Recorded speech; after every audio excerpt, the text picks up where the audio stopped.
नमस्कार दोस्तों, शिक्षा नगरी में आपका स्वागत है। आज हम अपने कंप्यूटर टेस्ट सीरीज़ के पेपर नंबर 6 का सॉल्यूशन करेंगे। जब आप लिंक पर क्लिक करोगे तो आपके सामने इस तरह का पेज ओपन होगा। लिंक आपको डिस्क्रिप्शन बॉक्स में मिल जाएगी। सबसे पहले आपको अपनी ईमेल आईडी फिल करनी है, फिर अपना नाम, मोबाइल नंबर और एड्रेस लिखना है। एड्रेस में आप अपनी सिटी का नाम लिख सकते हैं। फिर जब आप नेक्स्ट पे क्लिक करोगे तो आपके सामने अपना क्वेश्चन पेपर ओपन होगा। अपना पहला क्वेश्चन है, इनमें से कौन एक सिस्टम हार्डवेयर नहीं है? सिस्टम यूनिट, द्वितीयक स्टोरेज यूनिट। सिस्टम यूनिट मतलब अपना सीपीयू, द्वितीयक स्टोरेज यूनिट मतलब जो अपनी हार्ड डिस्क आती है, एसएसडी आती है, उसको हम द्वितीयक स्टोरेज यूनिट बोल सकते हैं। ऑपरेटिंग सिस्टम ये एक सॉफ्टवेयर है। एसएमपीएस अपने कंप्यूटर की पावर सप्लाई यूनिट को हम एसएमपीएस बोलते हैं। ठीक है, तो अपना आंसर होगा operating system. Second number question है, जब आप विंडोज़ 7 कंप्यूटर बंद करते हैं तो इनमें से कौन सा विकल्प नहीं आता है? देखो, इसका सिंपल सा मतलब है, अभी मेरे पास ये अपनी विंडोज़ 10 है। इसमें जब हम पावर पे क्लिक करते हैं तो स्लिप, शटडाउन और रिस्टार्ट आता है। 7 में आता है अपने पास लॉग ऑफ, हाइबरनेट और स्लिप। ये स्टैंड बाई नहीं आता है। ठीक है, तो अपना पहला ऑप्शन सही होगा। क्वेश्चन नंबर 3 है, इनमें से कौन माइक्रोसॉफ्ट ऑपरेटिंग सिस्टम नहीं है? मतलब माइक्रोसॉफ्ट के द्वारा बनाया हुआ ऑपरेटिंग सिस्टम नहीं है। पहला ऑप्शन है विंडोज़ 7, ये है। 8 भी है, विंडोज़ एक्सपी भी है। उबंटू 12.04 ये अपना माइक्रोसॉफ्ट के द्वारा बनाया हुआ नहीं है। एक लिनक्स डिस्ट्रीब्यूशन वाला ऑपरेटिंग सिस्टम है। ये फ्रीवेयर है, मतलब ये फ्री में मिलता है, इनके पैसे लगते हैं विंडोज़ के। वो अलग बात है कि हम पायरेटेड विंडो यूज़ करते हैं इंडिया में ज़्यादातर, लेकिन जब आप अपना नया पीसी या फिर कंप्यूटर लेते हो तो उसमें ओरिजिनल आपकी विंडोज़ डली हुई आती है, मतलब ख़रीदा हुआ ऑपरेटिंग सिस्टम आता है, जिसको हम प्रोप्राइटरशिप वाला ऑपरेटिंग सिस्टम बोलते हैं। असत्य कथन का चयन कीजिए। सॉफ्टवेयर सूचनाओं को संशोधित मतलब प्रोसेस करता है। ये पहला ही अपना आंसर होगा, क्योंकि सॉफ्टवेयर सूचनाओं को संशोधित नहीं करता है। ये काम प्रोसेसर का है और प्रोसेसर अपना हार्डवेयर होता है। टेक्स्ट संख्या या आवाज़ों को आंकड़े के नाम से जाना जाता है। ठीक है, मतलब डेटा बोलते हैं टेक्स्ट संख्या और वॉल्यूम वगैरह को। हार्डवेयर को सॉफ्टवेयर द्वारा नियंत्रित किया जाता है, ये भी सही है। उपरोक्त में से कोई नहीं, तो अपना आंसर कौन सा होगा? फर्स्ट वाला। निम्न में से कौन डिजिटल कैश प्रोवाइडर साइट है जहाँ से हम डिजिटली लेन देन कर सकते हैं? तो अपना आंसर होगा ये सर्च इंजन है, ये भी नहीं है, ईबेट्स नहीं है, checkout.google.com। जब गूगल पे हम पेमेंट करते हैं तो ये वाला URL आता है वहाँ पे। 6 नंबर क्वेश्चन, इनमें से कौन से प्रोटोकॉल का प्रयोग, प्रोटोकॉल जो नियम कानून होते हैं इंटरनेट से संबंधित, उनको बोलते हैं, कंप्यूटर की लैंग्वेज में हम उनको प्रोटोकॉल बोलते हैं। इंटरनेट के माध्यम से फाइल को स्थानांतरित करने के लिए किया जाता है तो उसको हम फाइल ट्रांसफ़र प्रोटोकॉल बोलते हैं। इनमें देखिए आप SFTP, अभी जो आने लगा उनमें S एक्स्ट्रा लगने लगा है। जैसे पहले HTTP प्रोटोकॉल आता था, अब HTTPS आता है। तो यहाँ पे S का सिंपल सा मतलब होता है कि सिक्योर है, तो इसकी फुल फॉर्म हो गई secure file transfer protocol. 7 number का क्वेश्चन है, किसी कंप्यूटर प्रणाली में हार्डवेयर और यूजर प्रोग्राम। हार्डवेयर तो वो अपना जो कंप्यूटर सिस्टम हो गया या फिर लैपटॉप हो गया, जो भी हो गया, उसको तो हम हार्डवेयर बोल दिए, और यूजर प्रोग्राम हम खुद कंप्यूटर को चलाने वाले के मध्य डैश डैश नाम का एक परत होता है। परत यहाँ मतलब इंटरफेस होता है, तो वो अपना ऑपरेटिंग सिस्टम होता है। ये अपना 3 नंबर वाला आंसर सही होगा। मैकिंटोश ऑपरेटिंग सिस्टम, इसको मैक OS बोलते हैं शॉर्ट में। ये एप्पल के कंप्यूटर, आईफोन वगैरह में, आईफोन में ये मैक OS ही आता है। कंपनी का प्रोप्राइटरी उत्पाद है। प्रोप्राइटरी उत्पाद मतलब ये इसके पैसे लेता है, ये फ्री में नहीं देता है, या फिर इसको मालिकाना बोलते हैं, आप हिंदी में समझो तो अपना आंसर होगा एप्पल। यह आपके कंप्यूटर के संसाधनों के प्रबंधन के लिए जिम्मेदार होता है। तो कंप्यूटर के संसाधनों के लिए ऑपरेटिंग सिस्टम जिम्मेदार होता है। जब आप कंप्यूटर पर कार्य कर रहे होते हैं तो यह मेमोरी अपने पास बार बार प्रयोग में लाए गए आंकड़ों को रखती है। तो इसका सिंपल सा आंसर होगा रैम। फर्स्ट ऑप्शन है अपना हार्ड डिस्क, ये स्टोरेज डिवाइस है, ये अपने पास स्टोर रखती है। ठीक है, ईपीरोम भी नहीं होगा, उपरोक्त सभी भी नहीं होगा। पैरेलल समांतर कम्युनिकेशन में आंकड़े स्थानांतरित होते हैं। इसका सिंपल सा आंसर होता है एक समय में 8 बिट्स। डैश डैश एक विशेष इनपुट और आउटपुट डिवाइस है जो ध्वनि संदेशों को प्राप्त करने और भेजने के काम आती है। विशेष इनपुट भी बता रहा है और आउटपुट भी। फैक्स मशीन नहीं होता, उसमें तो पेपर में आता है। इंटरनेट टेलीफोन, ये अपना आंसर होगा। ये काम करता है अपना VoIP प्रोटोकॉल पे, वॉइस ओवर इंटरनेट प्रोटोकॉल पर। तो अपना आंसर होगा इंटरनेट टेलीफोन।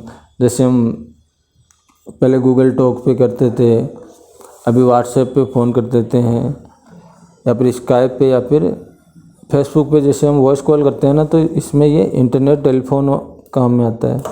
और प्रोटोकॉल होता है अपना VoIP, मतलब वॉइस ओवर इंटरनेट प्रोटोकॉल। इनमें से कौन सा कथन असत्य है? प्रिंटर रेजोल्यूशन को DPI डॉट पर इंच में मापा जाता है, सही है। अक्सर प्रिंटर आउटपुट को हार्ड कॉपी बोलते हैं, ये भी सही है।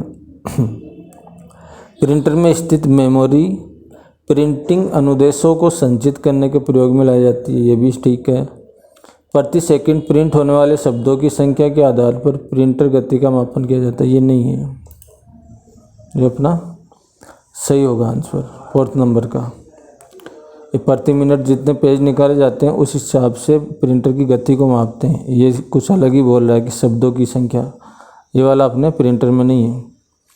इनमें से कौन मैग्नेटिक टेप संग्रहण पद्धति, मतलब मैग्नेटिक टेप टेक्नोलॉजी के आधार पर बनाई हुई स्टोरेज डिवाइसेज हैं? तो मैग्नेटिक टेप है, फ्लॉपी डिस्क भी है, कॉम्पैक्ट डिस्क नहीं है, ये ऑप्टिकल ड्राइव है, मतलब ऑप्टिकल टेक्नोलॉजी पे काम करता है। हार्ड डिस्क भी अपनी मैग्नेटिक टेप की तरह ही है।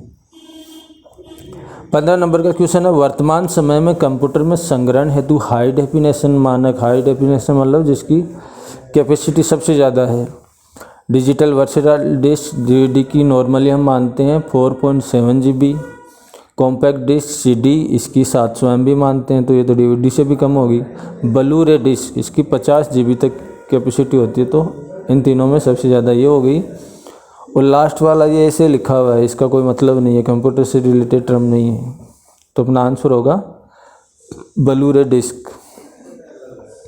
यदि आप चाहते हैं कि कोई लोगो प्रत्येक स्लाइड में समान स्थिति में स्वतः आ जाए, इस हेतु आप लोगों को इंसर्ट करेंगे। ये PPT पावर पॉइंट प्रेजेंटेशन का क्वेश्चन है, इसका आंसर होगा स्लाइड मास्टर। आप स्लाइड मास्टर पे इफेक्ट या फिर बैकग्राउंड कलर, लोगो कुछ भी देना चाहते हैं, वो सारी स्लाइडों पे ऑटोमेटिक आ जाता है। 17 नंबर का क्वेश्चन है, इनमें से कौन सा फाइल प्रारूप विंडोज़ पावरपॉइंट 2007 में जोड़ा जा सकता है?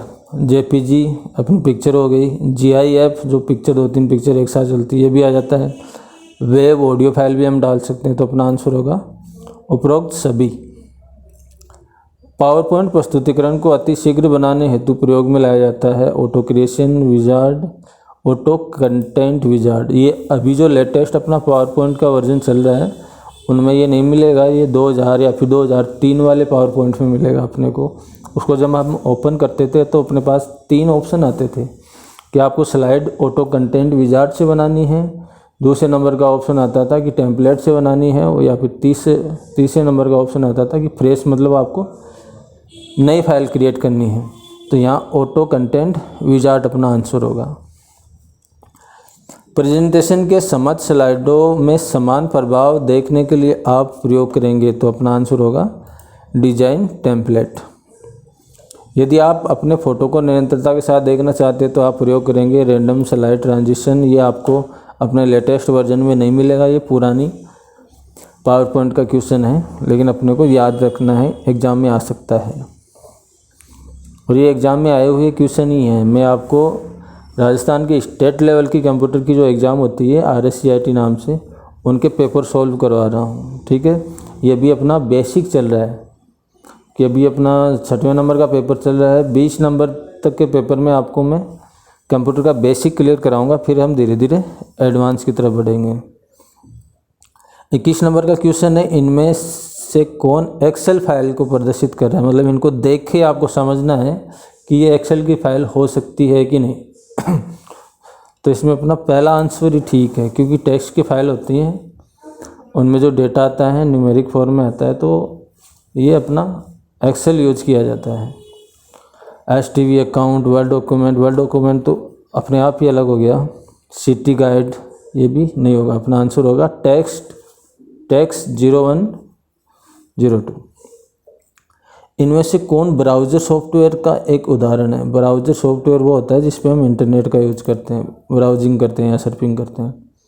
तो माइक्रोसॉफ्ट आउटलुक ये तो वो ईमेल से रिलेटेड है। माइक्रोसॉफ्ट पब्लिशर ये पब्लिशिंग से रिलेटेड है, इसमें भी नहीं होगा। विंडोज़ एक्सप्लोरर जो अपना फाइल मैनेजर होता है उसको हम विंडोज़ एक्सप्लोरर बोलते हैं विंडोज़ के ऑपरेटिंग सिस्टम में। तो अपना आंसर होगा इनमें से कोई नहीं। ईमेल प्राप्त करने हेतु कौन सा प्रोटोकॉल प्रयोग में लाया जाता है? तो वो होता है SMTP, secure mail transfer protocol. 24 number का क्वेश्चन है कि वर्कशीट में आप चयन कर सकते हैं। वर्कशीट मतलब ये एक्सेल का क्वेश्चन है। संपूर्ण वर्कशीट, एक साथ बहुत से रो और कॉलम, केवल रो, ये आपकी एक्सेल हो गई। ये लो, इसमें आप सिंगल कॉलम सेलेक्ट कर सकते हैं, सिंगल रो कॉलम सेलेक्ट कर सकते हैं, ये सिंगल रो सेलेक्ट कर सकते हैं, पूरी वर्कशीट सेलेक्ट कर सकते हैं, बहुत सारे रो और कॉलम सेलेक्ट कर सकते हैं। तो अपना आंसर क्या होगा? उपरोक्त सभी। फाइल प्रणाली NTFS का विस्तृत रूप है, इसको हम बोलते हैं न्यू टेक्नोलॉजी फाइल सिस्टम। ठीक है। वी लुकअप फंक्शन निम्न में से क्या करता है? ये रिलेटेड डेटा को सर्च करता है। अपने पास ऑप्शन दिए हुए हैं। ऐसे टेक्स्ट का पता लगाता है जिसमें वी हो, गलत है।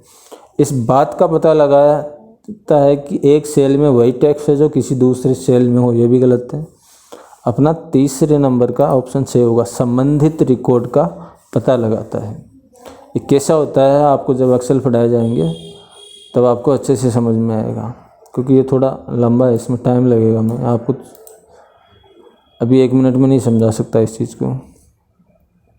आप एक्सेल में निम्न में से किस टूल का प्रयोग करेंगे जब वांछित परिणाम को प्राप्त करने हेतु यह ज्ञात करना हो कि किसी सेल का मान क्या होना चाहिए? अपना आंसर होगा गोल सीक। ये कैसे होता है मैं आपको बता देता हूँ।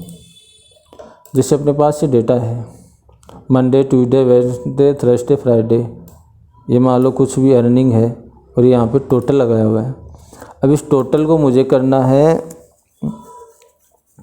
ये 68,587, इसको 70,000 करना है और इनमें से किसी एक में चेंज करना है। जैसे ट्यूसडे में चेंज करके यहाँ पे क्या चेंज करूँ कि ये इतना हो जाए। ठीक है, तो आप कैलकुलेटर का यूज करोगे। इसकी बजाय आप सिंपली यूज कर सकते हो, उसमें डेटा में जाओगे, व्हाट इफ एनालिसिस, ये रहा अपना गोल सीक। तो अपना सेल पूछ रहा है, पहले तो सेल इस पर क्लिक किया, ये सेल आ गया। टू वैल्यू मतलब क्या वैल्यू चाहिए आपको इसमें? तो अपने को चाहिए 70,000। ठीक है। बाई चेंजिंग सेल, कौन से सेल को चेंज करना है? मुझे ट्यूसडे वाले को चेंज करना है। ठीक है, ओके क्लिक करते ही ये यहाँ पे 17,000 आ गया, इसका मान यहाँ से चेंज हो गया। ठीक है, तो ये हो गया अपना गोल सीक। तो अपना आंसर आ गया। 28 नंबर का क्वेश्चन है, किसी चार्ट के ऊपर बना बॉक्स जिसमें व्यक्तिगत रिकॉर्ड का नाम अंकित होता है उसे हम लीजेंड बोलते हैं। जैसे अपने पास कोई चार्ट होता है, मैं आपको इस पे बता देता हूँ।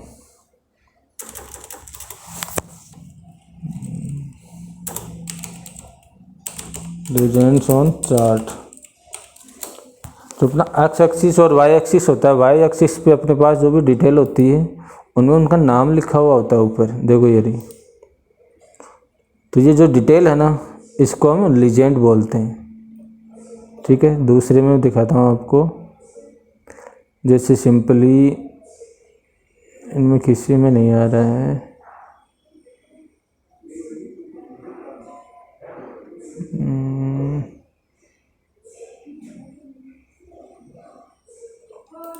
ये देखो,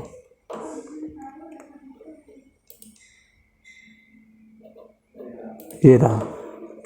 ये जो ऊपर नंबर लिखे हुए हैं ना, इनको हम लीजेंड्स बोलते हैं। ठीक है। अपना नेक्स्ट क्वेश्चन है, निम्न में से कौन सेल एड्रेस वैध है, मतलब सेल का एड्रेस। जैसे अपने पास ये सेल है, ये सेल, इसका एड्रेस क्या है, इसका एड्रेस लिखा हुआ आता है यहाँ पर, ठीक है। इसको एड्रेस बार बोलते हैं एक्सेल में। C9 मतलब C वाला तो इसका कॉलम है और 9 वाली इसकी रो है, ये अपना C9 हो गया। तो सेम इस तरह से कौन सा एड्रेस लिखा हुआ उसमें वो देख लो। ये नहीं है, ये भी नहीं है। 3A इसमें पहले नहीं है। A3 कौन सा हो गया अपना, ए तो अपना कॉलम हो गया और रो कौन सी होगी, 3 वाली, तो अपना ये सेल हो गया A3। तो ये एड्रेस सही है। माइक्रोसॉफ्ट वर्ड में गटर की स्थिति को निम्न रूप में व्यवस्थित किया जा सकता है। गटर की स्थिति क्या होती है, जैसे हम बाइंडिंग करते हैं अपनी कॉपी पे, तो हम लेफ़्ट साइड में करते हैं या फिर ऊपर की तरफ करते हैं। मतलब अपनी जो भी कॉपी या किताब होगी वो लेफ़्ट साइड से ओपन होगी, या फिर जो कैलेंडर आता है अपना जिसको हम ऊपर की तरफ ओपन करते हैं। तो जो बाइंडिंग के लिए या फिर हम उसमें या तो टेप लगाते हैं या फिर कुछ भी ग्लू लगा के उसको चिपकाते हैं या धागे से भी बांधे, तो वहाँ पे वो जगह छोड़नी पड़ती है थोड़ी। तो उस जगह को हम गट्टर की पोजीशन बोलते हैं कि इतनी जगह सिर्फ बाइंडिंग के लिए है। अपना टेक्स्ट या फिर जो भी पेज है वो उसके आगे से स्टार्ट होगा। तो वो जगह किस तरफ छोड़ते हैं हम, बाईं तरफ और ऊपर की तरफ।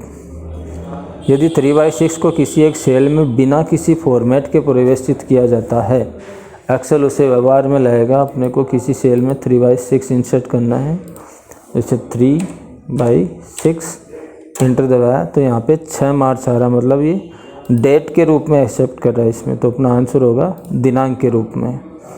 इनमें से कौन माइक्रोसॉफ्ट ऑफिस संस्करण का एक प्रकार नहीं है। ओपन ऑफिस 2008, 7, 3, 8 उपरोक्त सभी।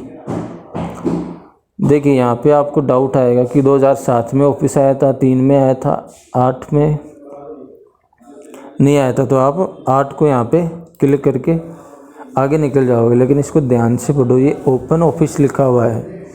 ओपन ऑफिस माइक्रोसॉफ्ट ऑफिस नहीं होता है, ये अलग ही सॉफ्टवेयर है। तो अपना आंसर होगा उपरोक्त सभी, मतलब इसमें से कोई सा भी सही नहीं है। यहाँ पे नहीं पूछा अपने को। 33 नंबर क्वेश्चन है, इनमें से कौन प्रोपराइटर आधारित ब्राउज़र सॉफ्टवेयर का उदाहरण है। प्रोपराइटर आधारित का मतलब सिंपल सा ये लेना कि फ्री में नहीं मिलता है, अपने को पैसे देने पड़ेंगे इसके। तो मोजिला फायरफॉक्स आप फ्री में डाउनलोड कर सकते हो, गूगल क्रोम फ्री में कर सकते हो, ओपेरा फ्री में कर सकते हो।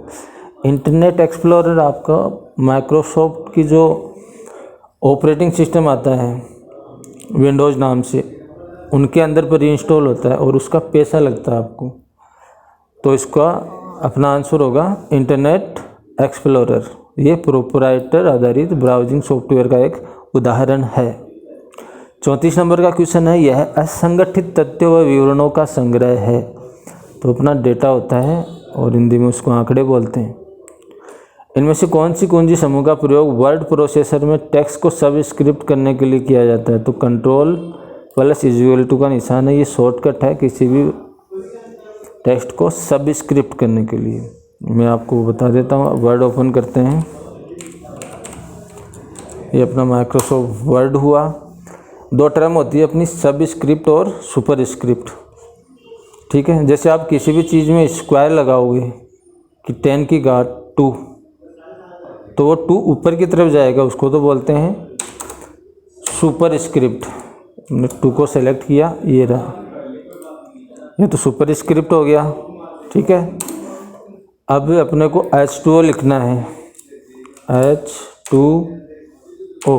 तो इस 2 को अपने को नीचे लेके जाना पड़ेगा, ठीक है, पानी का फॉर्मूला है। तो हमने 2 को सेलेक्ट किया और ये हो गया अपना सबस्क्रिप्ट, ठीक है। तो इसकी ये पूछ रहा अपने को शॉर्ट फार्मूला, तो अपना फार्मूला इसमें यहाँ पे बता देगा शॉर्ट फॉर्म, Ctrl+= का निशान। तो अपना आंसर क्या होगा, शॉर्टकट क्या अपना Ctrl+= का निशान, ठीक है। यहाँ से हम इसको सबमिट करेंगे और फिर आप तुरंत ही अपना स्कोर भी देख सकते हैं। अपने सारे क्वेश्चन सही है। मिलते हैं अब नेक्स्ट 7वें नंबर के पेपर में। Thank you.